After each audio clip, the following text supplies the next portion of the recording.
नमस्कार दोस्तों, स्वागत है हमारे यूट्यूब चैनल पे। आज हम लोग लेकर आए हैं दोस्तों प्यारा सा नाच गीत।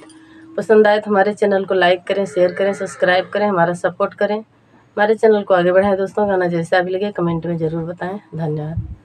अब न चले तो हर मन मानी हमार पिया, अब न चले तो हर मन मानी हमार पिया।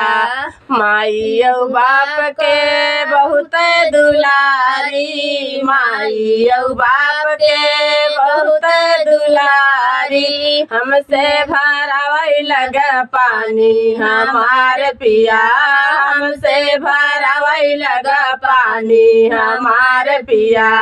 अब न चले तो हर मन मानी हमार पिया, अब न चले तो हर मन मानी हमार पिया।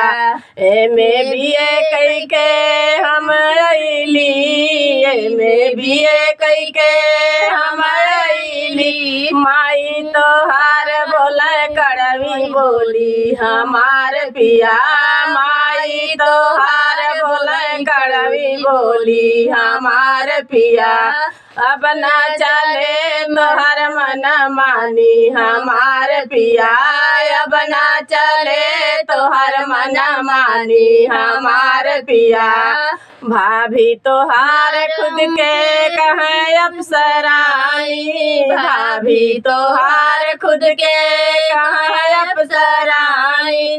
बहिनी मारे ताना हमार पिया, बहिनी मारे ताना हमार पिया।